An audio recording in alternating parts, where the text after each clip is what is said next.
Bobbi here, and welcome to Loving Our Look. Before we get into this, go ahead and smash that notification bell so you guys get notifications of us uploading new content now. Please make sure to subscribe to our channel. Also, if you like this video after I'm done, hit the like button, and also comment if you have anything that you want to know, ask, or all that jazz. All the info as far as specs for this hair that I'm going to show you on this video today will be in the description box below, so just make sure to check that out as well. So, as y'all see, hey, what's going on? Let's get into this hair. I did Faux Locs again, and I just felt like this look is for me, so I did them again. This is a precursor to my birthday. I didn't really want like my typical hair color and all that.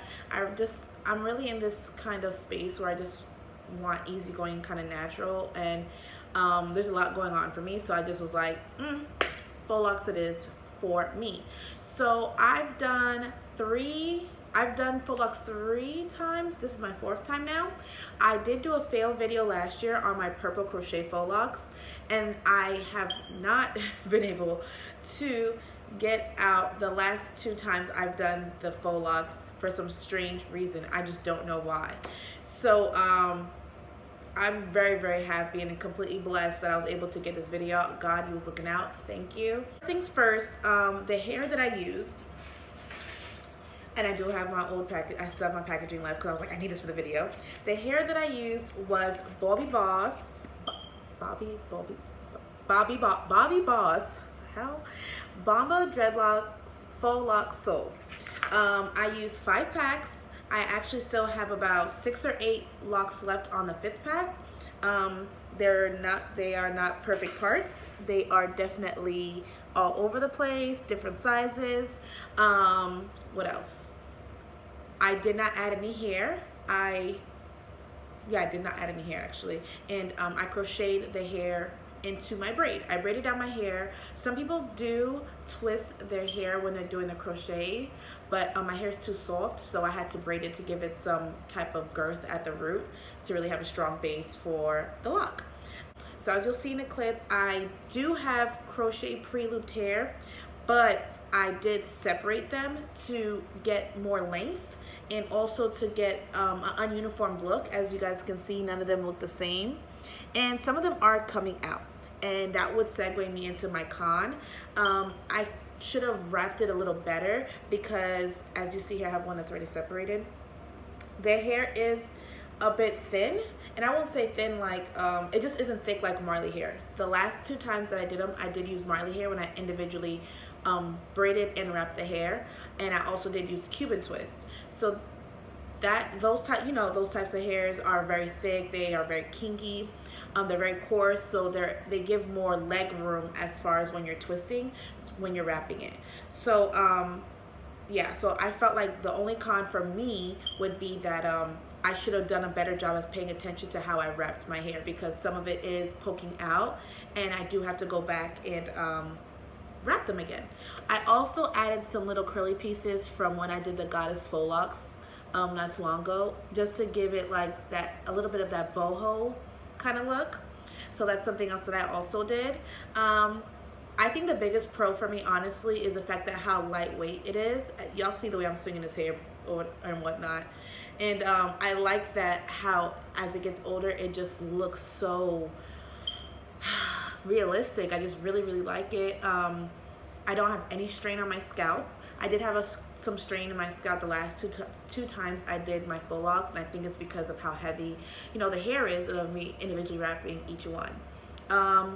I think the only con, like I said, is just me not really wrapping my hair properly. But other than that, I really love it. I think I might have messed up 3 locks out of this whole look, so kudos to that. I spent $7 on each pack at my local beauty supply store, so in total the style cost me $37. That's including me getting let's say 40. That's including me getting some of these little designs here and me getting my crochet needle because I lost it. So $40 in total, which isn't bad at all. And I do plan on keeping this in for maybe I want to try 2 months. Hopefully my hair doesn't try to lock on me. Because I do want to keep this in for about till like after Christmas maybe. And yeah, I think that's everything as far as how I feel about it. I do have a clip like I said, and I will just go ahead and push y'all to the clip. All right, so super quick, I wanted to kind of explain. So right here you see I have already my hair kind of done, and that's one of the parts. And this is how the pre-looped crochet hair looks. And I'm going to go ahead and show you how I just kind of slid my finger down the middle to go ahead and separate the crochet hair to give more of that kind of rougher texture a little bit, not so much uniformed and soft. And I'll make sure to comb out the ends of each side of the crochet hair to go ahead and see which one gets that perfect coil at the end. And then, of course, you know, once you figure out how you're about to sit here and slip in the hair, you kind of get yourself situated with your crochet needle. And I also did the staggering method where one side was a little bit staggered. And I also opened up the hair a little bit so that it wraps a little bit cleaner around the root. And so now, again, you know how you usually do the latch. Everyone knows how to do this. I think we've seen tons of tutorials on that. So actually slipping the hair through when you open up the lock isn't that bad. It's literally like as if you're doing individual wrapped locks. Like if you're really like kind of starting from scratch and wrapping your lock. The base of the actual lock was one side of the hair.